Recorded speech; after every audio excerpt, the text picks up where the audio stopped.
नमस्कार। मेरा नाम है अमन पांडे। तो मैं आज एक टॉपिक लेके आया हूँ। टॉपिक तो पूरे भारत को पता होगा कि हमारे दो साधुओं को बहुत बुरी तरीके से पालगढ़ के महाराष्ट्र जिले के पालगढ़ में बहुत ही निर्मम हत्या कर दी गई है। सुन के ही खून खौलने लगा जब ये पता चला कि 200-250 लोग मिल के पीट पीट के मासूम साधुओं को उन लोगों ने मार दिया। तो सवाल ये आता है, प्रशासन के सामने उन लोगों ने ये सब किया और प्रशासन चुप के चुप कुछ नहीं कर पाए। तो शायद उन पुलिसों की ट्रेनिंग, शायद वो हिजड़े थे, मुझे तो ऐसा लगता है ट्रेनिंग में कमी होगी शायद। क्योंकि कुछ दिन पहले ही उत्तराखंड में गगनदीप सिंह, सिर्फ केवल एक पुलिस ऑफिसर ने इतने क्राउड में मॉब लिंचिंग होने से एक लड़का को बचा लिया था। तो वहां पर 15 पुलिस रहकर भी क्या किया उन लोगों ने।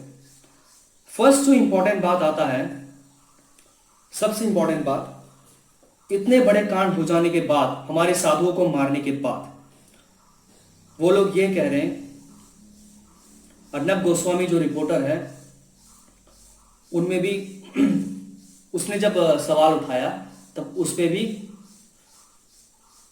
मतलब उनको भी मारने का कोशिश किया गया। सही है, सोनिया गांधी उनको फोन करके धमकी दे रही है। अरे सोनिया गांधी इटली की नचनिया है, उसको क्या पता देश प्रेम के बारे में। तो पहला सवाल ये आता है, इतना बड़ा विश्व, इंडिया में सबसे लॉकडाउन हर जगह पे है और उसी लॉकडाउन के दौरान इतने 200-250 लोग कैसे जमा हो सकते हैं, वो भी पुलिस के मौजूदगी के, पुलिस भी वहां पे मौजूद थी।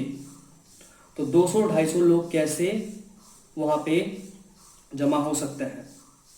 उसके बाद पुलिस के सामने उन लोगों ने हत्या कर दी। तो सबसे पहले सवाल, पुलिस प्रशासन वहां पे क्या कर रही थी? उनके हाथों में चूड़ियां पहनी हुई थी? हाँ, पुलिस प्रशासन भी उतने ही दोषी है जितने कि वो पालगढ़ के लोग, सारे क्रिमिनल्स। तो उन 15-20 पुलिसों पे उतनी ही कार्रवाई हो जितनी उन क्रिमिनल्स के ऊपर हो रहा है जिसने साधुओं को मारा। तो पुलिस पे भी कार्रवाई होनी चाहिए। और इस सारे इंसिडेंट की तह तक जाने के लिए, क्योंकि इसमें सारे पॉलिटिक्स इन्वॉल्व है, क्योंकि 200-250 लोग कभी जमा नहीं हो सकते। 200-250 लोग इस बड़े से लॉकडाउन में, इतने बड़े लॉकडाउन में कभी जमा नहीं सकते पुलिस के आंखों के सामने। तो पुलिस वहां पे क्या कर रही थी? तो पुलिस पे भी हमें कार्रवाई करनी चाहिए। जो वो वहां पे 15 से 20 पुलिस खड़े थे, कुछ नहीं कर रहे थे, हाथों में चूड़ियां पहनी हुई थे, तो उन पे भी कार्रवाई होनी चाहिए। उन पे भी वही एक्ट लगाना चाहिए जिसपे क्रिमिनल पे लगाया जा रहा है, क्योंकि वो पुलिस के कपड़े पहन के भी उन फॉरेस्टर्स को भी वही एक्ट लगाना चाहिए, section 269 and 270 during lockdown spreading infectious disease. क्योंकि वो भी आम आदमी की तरह ही खड़े हुए थे, यूनिफॉर्म पहन के भी कुछ काम नहीं थे उसके, उन पुलिसों के।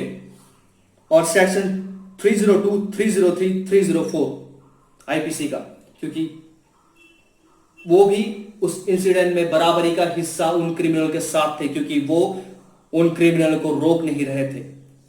उस यूनिफॉर्म का क्या फायदा जो आप संभाल ही ना सको। तो उन पुलिसों के ऊपर भी कानूनी कार्रवाई होनी चाहिए।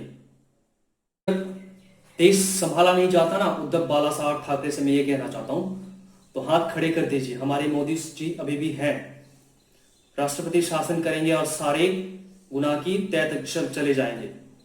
अगर आपने 3 मई से पहले ये डिसाइड नहीं किया, ये सारे इंसिडेंट की तह तक नहीं गए, तो हम फास्ट ट्रैक से केस देंगे और सारे साधु संत हम महाराष्ट्र पर कूच करेंगे, उसी पालघर पे, क्योंकि देश न्याय चाहता है। हमारे साधुओं को न्याय चाहिए और हमें न्याय चाहिए। सच्चाई बहुत छुपी हुई है, सच्चाई को निकालिए, तह तक जाइए इस गुनाह के और सबको सजा दीजिए। अगर 3 तारीख से पहले, लॉकडाउन से पहले इसकी कोई भी तह तक नहीं जाते हैं तो हम सारे साधु संत सब मिलके, हम लोग जितने भी जुना अखाड़ा, जितना भी ब्राह्मण समाज, हम ब्राह्मण समाज सब लोग जाएंगे, महाराष्ट्र पर कूच करेंगे उसी पालगढ़ में। तो आपसे ये हाथ जोड़ के निवेदन है, जितना जल्दी हो सके उतना जल्दी आप इस केस को सॉल्व करने की कोशिश कीजिए मिस्टर उद्धव बाला साहब ठाकरे। और जब पूछा गया तो महाराष्ट्र के सीएम आके बोलते हैं कि उनका कोई जात नहीं था। अरे हम लोगों ने जात नहीं पूछा था मिस्टर उद्धव बाला साहब ठाकरे, तो आपने ये क्या कर लिया? आपको थोड़ा भी शर्म नहीं आया कि साधुओं की निर्मम हत्या कर देगी और आप अभी तक उनको बैठा कर खिला रहे हैं? उनपे इतने बड़े लॉकडाउन के अंतर्गत, पूरे भारत में लॉकडाउन है, पर फिर भी वो लोग यहां जमा कैसे हो पाए? सवाल ये खड़ा होता है, आपका प्रशासन क्या कर रही थी? खून खौल उठता है। हम लोग 3 तारीख तक रुके हुए हैं, 3 तारीख तक लॉकडाउन है। अगर 3 तारीख तक कुछ नहीं हुआ तो सारे जुना अखाड़ा के साधु, नागा साधु तो आप लोगों को पता है नरभक्षी होता है। तो कृपया करके 3 तारीख के आगे जितना जल्दी हो सके हमें न्याय दीजिए, हमारे साधुओं को। हमें बदला चाहिए हमारे साधुओं को जो बेगुनाह थे और उनको मार दिया गया है, तो हमें उनको चाहिए। फर्स्ट सबसे इंपॉर्टेंट सवाल यह आता है कि लॉकडाउन के दौरान उनको जिसने मारा 200, 250, 300 लोग जितने भी थे, 110 अभी तक पकड़े गए, जितने भी 200, 250, 300 लोग थे सारे वीडियोस में आए हैं, 15 पुलिस ऑफिसर्स भी थे। तो फर्स्ट ऑफ ऑल उन पे यह सजा लगाया जाए, आईपीसी का section 269 and 270 during lockdown and spreading infection diseases dangerous to life. ये सबसे पहले, क्योंकि वो लोग मारने से पहले जो उन लोग का जो सोशल डिस्टेंस में वो लोग नहीं थे फर्स्ट ऑफ ऑल, तो उनमें ये सेक्शन 269 एंड 270 ये धारा लगाया जाए।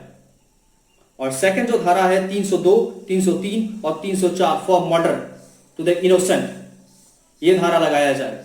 क्योंकि ये आपका प्रशासन की भी गलती है तो उन पे भी कार्रवाई की जाए। और सबसे ज्यादा अगर कुछ नहीं होगा तो सारे हम हिंदू समाज, भारत के लोग सब मिलके हम केस करेंगे महाराष्ट्र सरकार पे कि जल्द से जल्द इसकी पुख्ती हो। यही निवेदन है मिस्टर उद्धव बाला साहब ठाकरे से, जितनी जल्दी हो सके हमारे साधुओं को न्याय मिले। अगर ना मिले, जितना जल्दी हो सके 3 तारीख तक हम वेट करेंगे। अगर नहीं हुआ तो हम सारे हिंदू समाज, ब्राह्मण समाज, जितने भी साधु हैं, संत हैं, जितने भी भारत में हैं, सारे हम लोग 3 तारीख के बाद महाराष्ट्र पर कूच करेंगे। तो यही मैं कहना चाहता हूं। अगर ये आप सोचते हैं कि ये हेट स्पीच है तो सोचिए ये हेट स्पीच है, क्योंकि हमारे साधु बेगुनाह थे, निहत्थे थे।